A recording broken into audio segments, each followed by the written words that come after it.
Voilà, j'ai retravaillé tous les accords et j'ai reproduit ce que j'ai gardé de l'intro ici, dans le pont. On a les mêmes accords placés au premier temps des mesures impaires et choisi une accentuation différente pour les couplets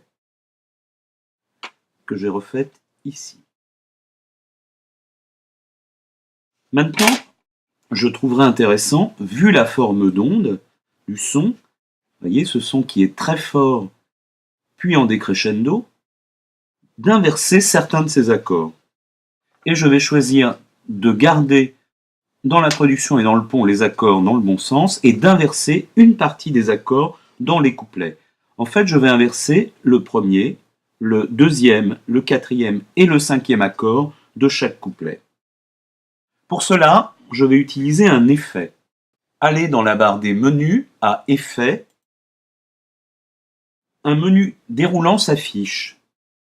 Ça a l'air riche en effet, mais c'est en fait l'un des gros points faibles d'Audacity par rapport à Logic. Il y a peu d'effets et encore moins d'effets réellement utilisables.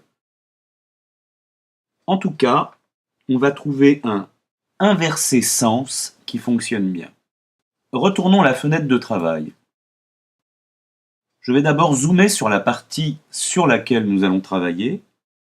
Donc le couplet, et je ne vais garder que le couplet. Voilà. Pour mettre cet effet d'inversion sur l'un des accords, il suffira de sélectionner la zone et de lui appliquer l'effet. Donc commençons par le premier accord. Alors une chose est extrêmement importante ici, il faut que aligné A soit forcément sur éteint. Si vous mettez sur le plus proche ou précédent, vous n'arriverez pas à sélectionner correctement ce dont vous avez besoin.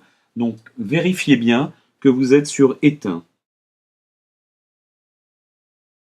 Pour sélectionner, mettez-vous au plus près de la forme d'onde. Ne sélectionnez pas par exemple ce petit début de son, il faut vraiment coller à la forme d'onde. Donc comme ceci. Voilà. Et je m'arrête exactement au bord du son. Ensuite, j'applique l'effet, donc inverser sens. Voilà. On écoute l'effet obtenu. Et voilà. Donc maintenant, je vais faire pareil pour le deuxième, quatrième et cinquième accord de cette zone. Donc, même chose, je commence très près de la forme d'onde. Voilà. J'applique l'effet.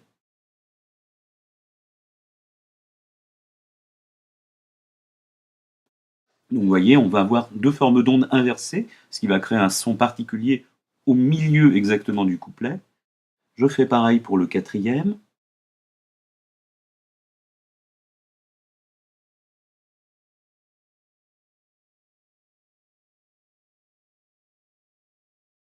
Et pour le cinquième.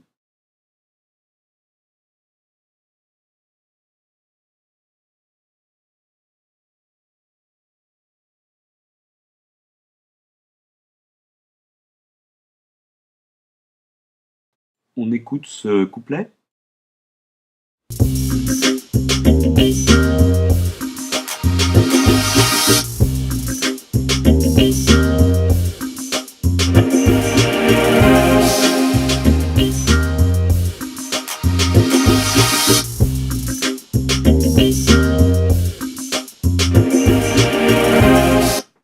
Pour la suite, je vous rappelle vous avoir dit que j'allais introduire 4 échantillons nouveaux.